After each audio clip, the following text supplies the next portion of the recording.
আগামী দিনে তো ইন্ডিয়ান সেকুলার ফ্রন্ট এই রাজ্য চালাবে। আপনারা অনেকেই ভাবছেন যে মজনু সাহেব এত সিওর করে বলছি, আমি সিওর করে বলছি না, এটা প্রকৃতির নিয়ম। কংগ্রেস দল 26-27 বছর রাজত্ব করেছে, তারাও শেষ হয়ে গেছে। সিপিএম 34 বছর রাজত্ব, তারাও শেষ হয়ে গেছে। তৃণমূলও রাজত্ব শেষ হবে। সুতরাং এক্ষেত্রে ইন্ডিয়ান সেকুলার ফ্রন্ট আগামী দিনে রাজ্য চালাবে দায়িত্বর সাথে। সেক্ষেত্রে যারা অবজারভার রয়েছেন তাদের একটা কি বলবো, একটা গুরু দায়িত্ব। তারাও কিছুটা তাদের যে অভিজ্ঞতা আছে এই টিম বিল্ডিং করবে, যখন ছোট ছোট টিম করে দায়িত্ব দেবে, তাদের কাছ থেকেও অবজারভার শিখবে এবং অবজারভার কাছ থেকেও তারাও শিখবে। তাহলে এই একটা ব্লকের দায়িত্ব যদি ছোট ছোট টিমে ভাগ করে দেওয়া হয় তাহলে এটা খুবই ভালো হবে, একটা বিশাল বড়। এবং সরকার যখন আইএসএফ চালাবে, ইন্ডিয়ান সেকুলার ফ্রন্ট, তখন দেখবেন এই অভিজ্ঞতাগুলো আমাদের অনেক কাজে লাগবে। যখন একটা জাস্ট উদাহরণ দিচ্ছি, সিঙ্গাপুর বলে একটি দেশ 1965 সালে স্বাধীনতা পেয়েছিল।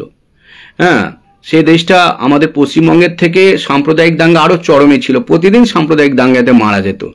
এখন পশ্চিমবঙ্গের পরিস্থিতি তত খারাপ হয়নি, হ্যাঁ, মারা যাচ্ছে, অল্প স্বল্প মারা যাচ্ছে, চোরাগোপ্তা ভাবে মারা হচ্ছে ঠিকই, গোষ্ঠী কোন্দলে মারা হচ্ছে, কিন্তু সিঙ্গাপুরে ওপেন মারা হতো, সাম্প্রদায়িক দাঙ্গা প্রতিদিনই প্রায় 4-5টা করে খুন হতো।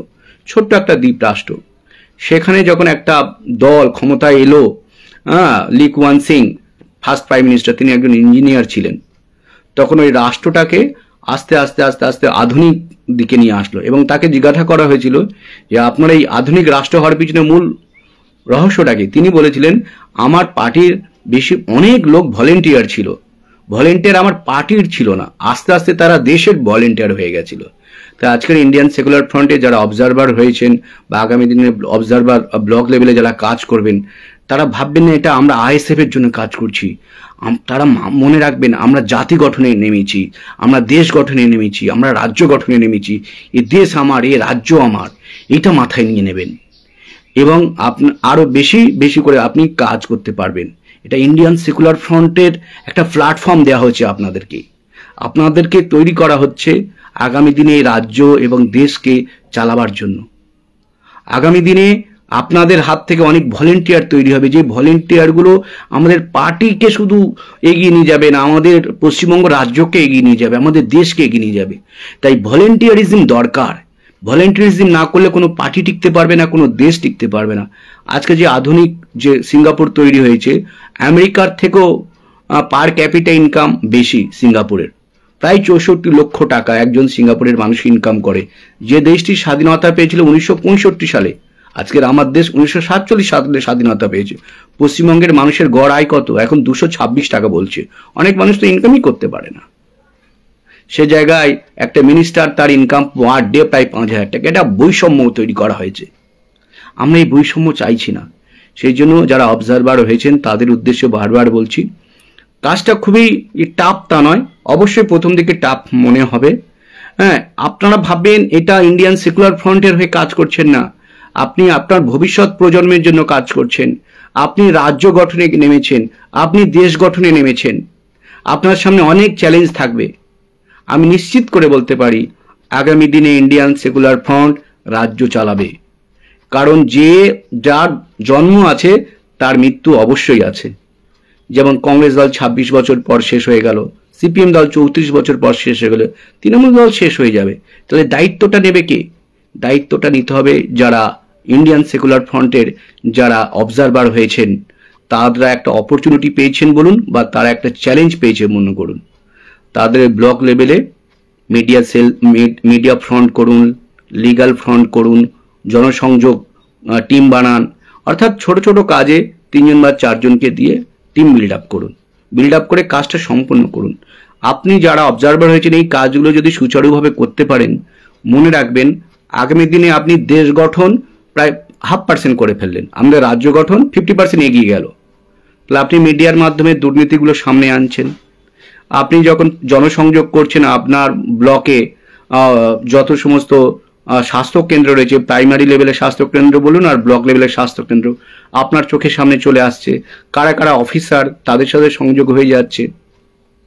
এবার হাই স্কুল যেগুলো রয়েছে, যদি কলেজ থাকে কলেজে ভিজিট করুন, কলেজে যারা প্রিন্সিপাল আছে তাদের সাথে কথা বলুন, তাদেরকে দুটো গোলাপ ফুল নিয়ে যান 2 বা 4টে, যে আমরা ইন্ডিয়ান সেকুলার ফ্রন্ট থেকে এসেছি স্যার, আপনাকে ফুল দিয়েছি, আপনি আমার ব্লকের পড়াশোনা পঠন পাঠনে খুব গুরুত্বপূর্ণ অবদান রেখেছেন, তার জন্য আমরা কৃতজ্ঞ বোধ বলে বলে 2-4টে ফুল তাদেরকে দিন, গোলাপ ফুল হাতে করে। তাহলে এতে একটা জনসংযোগ তৈরি করতে হবে, এটা বিশাল শক্তি।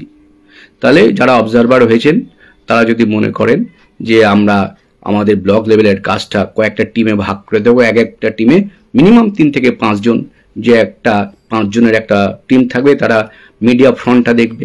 তাদের কাজ হলো ওই দুর্নীতির বিরুদ্ধে যে ভিডিওগুলো আছে বা ইন্ডিয়ান সেকুলার ফ্রন্টের কর্মীদের উপর অত্যাচার হয়েছে বা ঘর বাড়ি ভেঙে দিচ্ছে, সেই ভিডিওগুলো ওই ব্লক লেভেলের যে ফেসবুক পেজ ওতে আপলোড করে দেওয়া, এবং আপলোড করার আগে অবশ্যই যে অবজারভার এবং যে জেলা সভাপতি আছে যে জেলার, কনসেন্ট নিয়ে আপলোড করে দিতে হবে।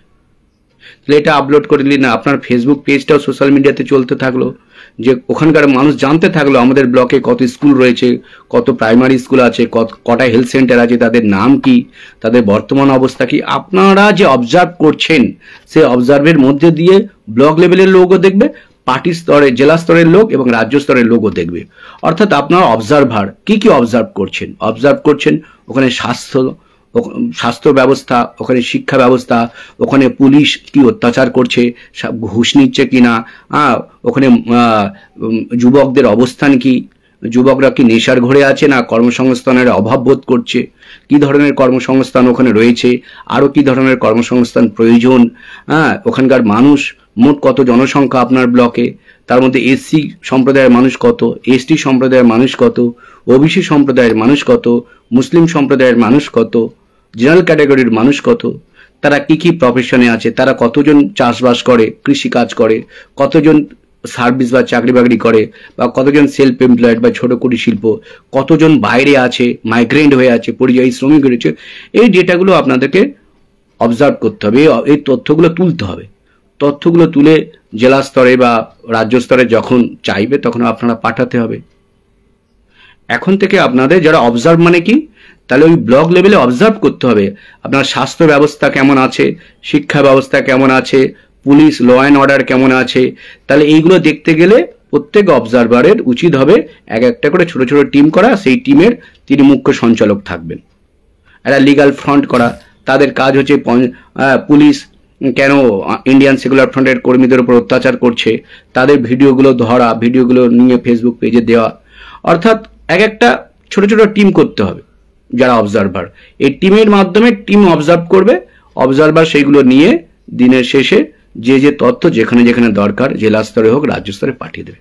অর্থাৎ অবজারভারের কাজ হচ্ছে ব্লক লেভেলে স্বাস্থ্য, শিক্ষা, ল অ্যান্ড অর্ডার, কোন কোন অফিস, সরকারের অফিস দুর্নীতি করছে কিনা, দুর্নীতি করলে কিরকম দুর্নীতি করছে, মানুষ কেন সাফারার, কিভাবে সাফারার হচ্ছে, এই তথ্যগুলো এগুলোকে অবজার্ভ করতে হবে। অবজারভারের মূল দায়িত্ব তার ব্লক লেভেলে সরকারি যে স্বাস্থ্য, শিক্ষা, রাস্তাঘাট, সরকারি রাস্তাঘাট, পরিকাঠামো, ইনফ্রাস্ট্রাকচার, এগুলো অবজার্ভ করবে।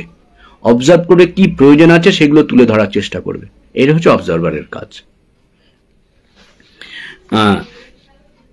আজকে এই পর্যন্ত থাক, ভালো থাকবেন। পারলেন এটাকে শেয়ার করে দিন, বিশেষ করে যারা অবজারভার রয়েছে আমাদের ইন্ডিয়ান সেকুলার ফ্রন্টের, তাদের কাজে লাগতে পারেন। যে বন্ধুরা আছেন কারো যদি অবজারভারের সাথে সরাসরি সম্পর্ক থাকেন, এই ভিডিওটা তাদেরকে হোয়াটসঅ্যাপে দিতে পারেন।